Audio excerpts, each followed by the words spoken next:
ปวดที่สู้ใส่อันเสสางมาเลยทับปีทับหน้าสู้เจ้าเพียงน้องยักกันตีนอคืบหนึ่งในกองเคยปารากงสอบหนึ่งในกองเคยปัดไป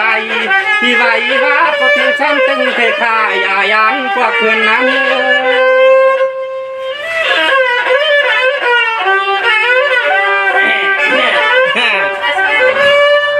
สามวันเราอ่ะปอห้างเขาได้ปอห้างที่ตัวมาล้างในครับมันก็ได้เยาวันอะไรมาปีน้องน้องเขาว่ากันว่ายามมือถึงเลยหันมุกเป็นเสียงในยาเขาว่าปีเขาว่ามันเปลี่ยนตายังจะเป็นนายาจึงเกยินมาไม่ถึงจึงเกยินมาไม่พอ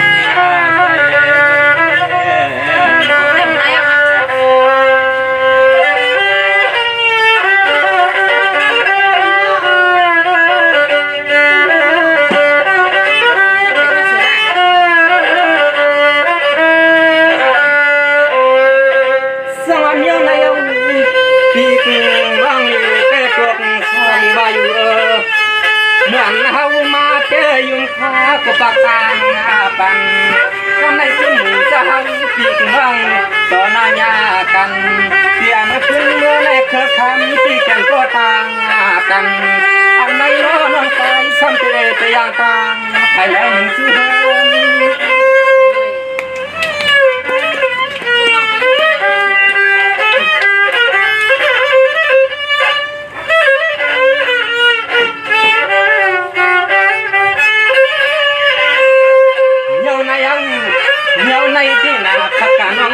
ที่กำไนอย่ามาขาดที่ผักวางให้ทานาหนอวันนี้ต่างอย่างต่างอยู่ในเวชาน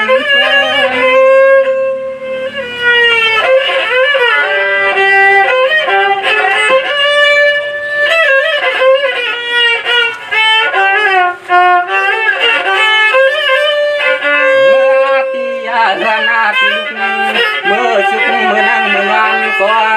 วันใจข้าในเจนีก็เลี้ยวหนุ่มกว่าอย่าทำใน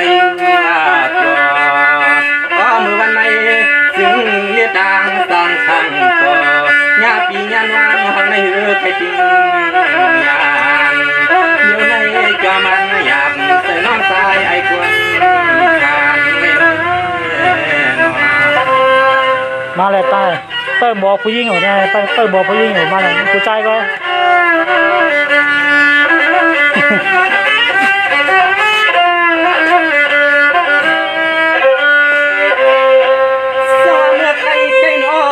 คำเยอะกำเปิดมาอย่าฟังจ้าเสียงวันเสียงอีกันจะขอติดใจดวงควัดเมืองใหญ่ก็เป็นเรียกมันใหญ่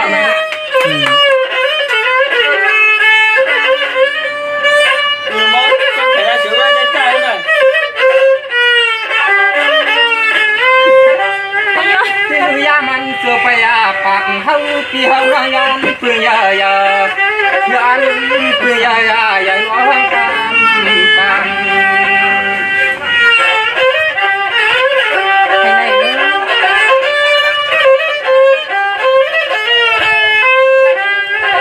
อันนาชักยามมีใส่พี่ไอพี่ไอว่าไอพี่ล้อน้องตางเชียงตางดูเชลตางจุ่ม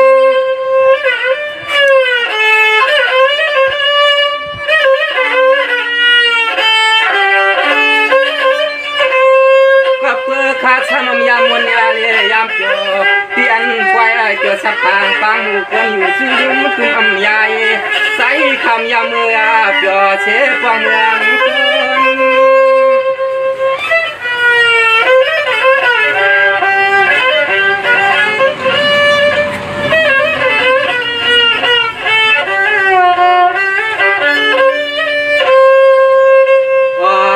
กำนี้ใจ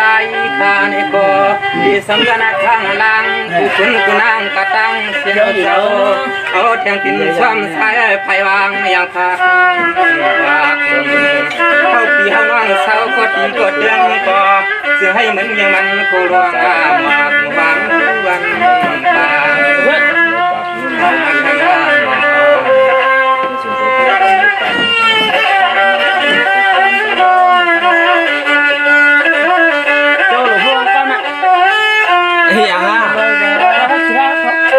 เอาก้นสีว่านี่เนาะ สอบในเขาก็เรียนตาม ว่าห้างหลวงว่าห้างล้างที่เนี่ยฮะ อย่าการใช้น้ำตาลมะขามซ้ำจะกาบ จบผ่านเพื่อนมา2 ชั่วโมงถึงมีเมียนะ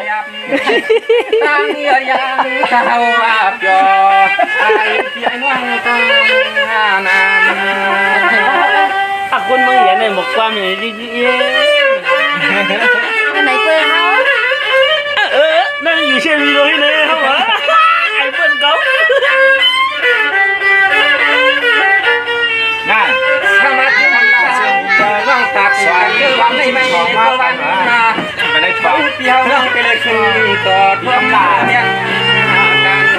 จะติ้งกันเชียงวีเดี๋ยวเราหนังจะทำ กินล่าเลย ทำลา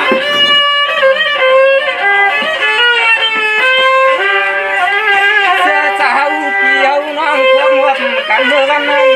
คือยังวันนาพันปีแล้วก็สองนาตายเมาปีนึงขนาดเนี่ย ไอ้เจ้าเขาเป็นเพื่อนมันตั้งขากันทุกคนนะมึงเพื่อนให้อยู่เนี่ย สารกรรมในอัมพาตความสายปีว่าอัมพาตความสายปีว่าถึงการเลี้ยงที่นั่นยุคเพียงความตั้งมาแต่ต่อหาลาย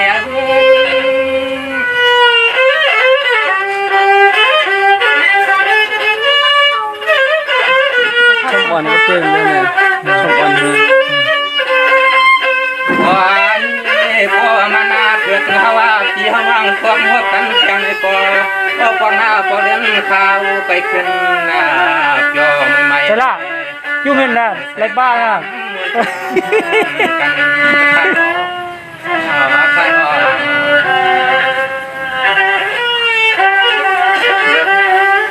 แล้วน้องเห็นทอดสวนอยู่ เพื่อนอาชีพอัพความไม่เอาไว้นะว่าป่วยเดี๋ยวร้อนแล้วมีช่างเสือ ตันกรรมข้าวก็น่าเริ่มยามเย็นตันยา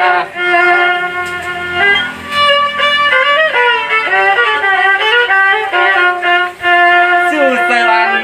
เคยช่างคักเจอพี่เจอน้องเฮาตีน้อเนี่ยเคยพัดเรื่องปียังอากาศไว้กับพี่สาเหตุเชื่อลู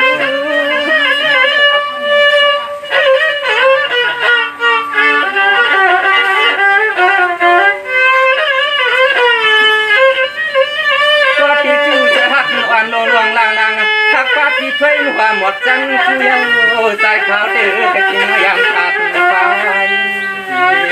ใจขาวเดือดกินยังขาดไฟเดียวได้เดียวทันกันแม่ด้านข้างหัวเกี่ยว น้องอยากไข่ป้าเปี๊ยะ